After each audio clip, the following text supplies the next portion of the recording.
Menu சேனலருக்கு உங்களை அன்போடு வரவேற்கிறேன். இன்றைக்கி நம்ம கிச்சனில் ரொம்ப பாப்புலரான பேக்கரி ஸ்நாக் ரெசிபி தாங்க பார்க்க போகிறோம். Egg puffs. சாயங்கால நேரத்தில் காஃபி டீயோட ஒரு தரமான எக் பஃப் அட்டகாசமான ருசியில், அதுவும் வீட்டிலே செஞ்சு சாப்பிட்டா எப்படி இருக்கும்? செமையாக இருக்கும்ல. ரொம்பவே சுலபமாக அட்டகாசமான டேஸ்ட்டில் மொறுன்னு எக் பஃப்ஸ் வீட்டில் எப்படி செய்யலான்னு பார்க்கலாம் வாங்க. முட்டை பஃப்ஸ் செய்கிறதுக்கு முதல்ல முட்டையை வேக வச்சிடலாங்க. 6 பஃப்ஸ் செய்கிறதுக்கு நான் 3 முட்டை எடுத்துருக்கிறேன். தண்ணி முங்குற அளவுக்கு சேர்த்துட்டு நல்லா தண்ணி கொதிக்க ஆரம்பிச்சதுக்கப்புறமா சிம்மில் வச்சுட்டு ஒரு 10லேருந்து 12 நிமிஷம் வேக வச்சு எடுத்துக்கோங்க. 1/2 டீஸ்பூன் உப்பு சேர்த்துருக்கிறேன். இப்போ ஒரு பேனில் 2 டேபிள் ஸ்பூன் எண்ணெய், 2 மீடியம் சைஸ் வெங்காயத்தை இந்த மாதிரி நீளமாக நறுக்கிட்டு அதை சேர்த்துட்டு நல்லா வெங்காயத்தை ஒரு 2 நிமிஷம் நல்லா வதக்கிக்கோங்க.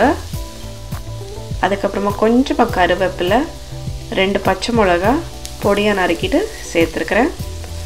குழந்தைங்களுக்கு கொடுக்குறீங்க, காரம் வேண்டாம்னா பச்சை மிளகா அவாய்ட் பண்ணிக்கோங்க.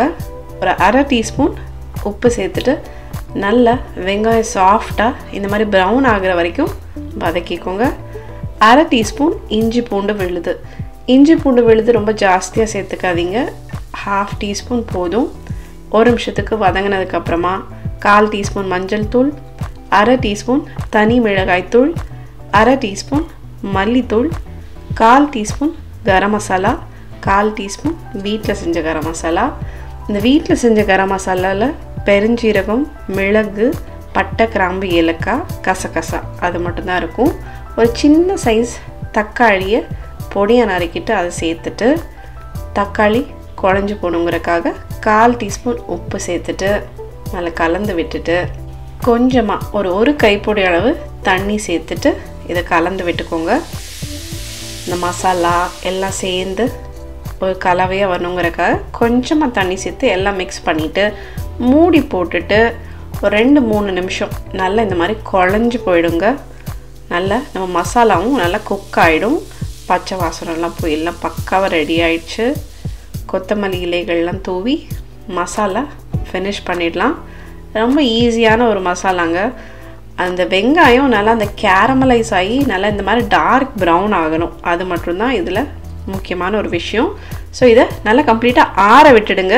12 நிமிஷம் முட்டைகள் வெந்ததுக்கப்புறமா அதை ஒரு சில் தண்ணியில் ஒரு 5 நிமிஷம் போட்டுட்டு அதோட தோலெல்லாம் நல்லா நீக்கிட்டு முட்டைகளை பாதியாக இந்த மாதிரி கட் பண்ணி எடுத்துக்கோங்க. ஒரு பேக்கிங் ட்ரே எடுத்துக்கலாம். அது மேலே ஒரு பேக்கிங் பேப்பர் போட்டுட்டு, இன்றைக்கி நான் ரெடிமேட் பஃப் ஷீட் தாங்க யூஸ் பண்ணுறேன். ஃப்ரோசன் இது கிடைக்கும். இதை நீங்கள் வீட்டிலையே ரெடிமேடாக இல்லாமல் நீங்களே செய்யணும்னு ஆசைப்பட்டீங்கன்னா கமெண்ட் பாக்ஸில் சொல்லுங்கள், கண்டிப்பாக நான் பண்ணி காமிக்கிறேன். அதுக்கு மேலே நம்ம செஞ்சு வச்சுருக்க மசாலாவை ஒவ்வொரு டீஸ்பூன் வச்சுக்கோங்க. மீதம் இருந்துச்சுன்னா அது போக கொஞ்சமாக வச்சுக்கோங்க. ரொம்ப மசாலா வச்சிங்கன்னா வெளியே லீக் ஆகிற மாதிரி இருக்கும். ஸோ முட்டைகளை இந்த மாதிரி ப்ளேஸ் பண்ணிக்கோங்க. அப்போனா தான் உங்களுக்கு ஃபோல்ட் பண்ணுறதுக்கு ஈஸியாக இருக்கும். ஸோ இப்படி 4 கார்னர்ஸையும் ஜஸ்ட் ஜாயின் பண்ணி விடுங்க. நீங்கள் ஜஸ்ட் வச்சுட்டு அழுத்தினாலே அது போதும். நீங்கள் அப்படி ஒரு வேளை அது பத்தாது, ஒழுங்காக அழுத்த முடியல அப்படின்னு நீங்கள் ஃபீல் பண்ணிங்கன்னா கொஞ்சமாக லேசாக தண்ணி போட்டு ஒட்ட வச்சுக்கோங்க. பட் நீங்கள் கைகள்னால ஜஸ்ட் ப்ரெஸ் பண்ணிங்கனாலே போதும், அது நல்லா கம்ப்ளீட்டாக சீல் ஆகிடும். ஸோ இந்த மாதிரி 4 கார்னர்ஸையும் சேர்த்து விட்டுக்கோங்க. அந்த எட்ஜஸ் எல்லாமுமே ஃபுல்லாக கவர் ஆகிற மாதிரி கொஞ்சம் லைட்டாக ப்ரெஸ் பண்ணி விட்டிங்கன்னா ஜென்டலாக போதும். இந்த பஃப் ஷீட் ஃப்ரோசனாக கிடைக்குங்க. அது நீங்கள் இந்த ப்ராசஸ் பண்ணுறதுக்கு முன்னாடி ஒரு 5 நிமிஷத்துக்கு முன்னாடி எடுத்து வச்சிங்கன்னா போதும். ரொம்ப முன்னாடியே எடுத்து ஃப்ரீசர்லேருந்து வெளியே வச்சிட்டிங்கன்னா அது ரொம்ப குழுன்னு போயிடும். பஃப்ஸ் இந்த மாதிரி மடக்கிறதுக்கு உங்களுக்கு ஈஸியாக வராது, ரொம்ப சிரமமாயிடும். ஸோ அது முடித்ததுக்கப்புறமா இந்த மாதிரி ஒரே ஒரு முட்டையை அடித்து எடுத்துட்டு இந்த பஃப்புக்கு மேலே நம்ம இப்படி எக் வாஷ் பண்ண போகிறோம். இந்த எக் வாஷ் எதுக்கு பண்ணுறோன்னா, பஃப்ஸ் நல்லா கிறிஸ்பாக இருக்கும், அது போக நல்ல கோல்டன் கலரில் நல்ல ஒரு கிறிஸ்பியான அவுட்டர் லேயர் கிடைக்கும். ஸோ இதுக்கு முன்னாடியே நான் அவனை 200 டிகிரி செல்சியஸில் நல்லா சூடு பண்ணி வச்சுருக்கிறேன் ஒரு 10 நிமிஷம். அதில் நீங்கள் அந்த பேக்கிங் ட்ரேயை போட்டுட்டு ஒரு 200 டிகிரி செல்சியஸில் கரெக்டாக 25 மினிட்ஸ்க்கு அப்புறம் இந்த மாதிரி அட்டகாசமான பஃப்ஸ் சுட சுட ரெடி ஆயிடுச்சு. பாருங்கள் சூப்பராக இருக்குது பாருங்கள், பார்க்குறக்கே அவ்வளோ சூப்பராக இருக்குங்க. க்ரன்ச் பாருங்கள், அவ்வளோ ஒரு மொறுமொறுப்பாக அந்த மசாலாலாம் வாவ் பக்காவாக ரெடியாக இருக்குது. வாசம் அவ்வளோ கமகமன்னு இருக்குங்க. டேஸ்ட்டுமே கேட்கவே வேண்டாம், சூப்பராக இருக்குது. கண்டிப்பாக ட்ரை பண்ணி பாருங்கள். எல்லாரும் இந்த வீடியோவை ரசித்து பார்த்துருப்பீங்க நம்புகிறேன். தமிழ் மெனு சேனலை சப்ஸ்கிரைப் பண்ணாதவங்க கட்டாயம் சப்ஸ்கிரைப் பண்ணிக்கோங்க. கூடவே பெல் ஐக்கனை ப்ரெஸ் பண்ணிக்கோங்க. அப்போ தான் நாங்கள் போடுற வீடியோஸ் உடனுக்குடன் உங்களை வந்து சேரும். இந்த வீடியோ பிடிச்சிருந்தனா எங்களுக்கு ஒரு லைக் தர மறந்துடாதீங்க. மேலும் மேலும் தரமான வீடியோஸ் போடுறதுக்கு எங்களை உற்சாகப்படுத்தும்.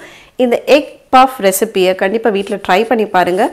இந்த பஃப் ஷீட்டோட லிங்க்கை டிஸ்கிரிப்ஷன் பாக்ஸில் தரேன், கட்டாயம் செக் பண்ணி பாருங்கள். இந்த ரெசிபி உங்கள் ஃப்ரெண்ட்ஸ் அண்ட் ஃபேமிலியோட ஷேர் பண்ண மறந்துடாதீங்க. மற்றும் ஒரு ரெசிபியோட அடுத்த வீடியோவில் மீண்டும் சந்திப்போம். நீங்களும் சமைக்கலாம்.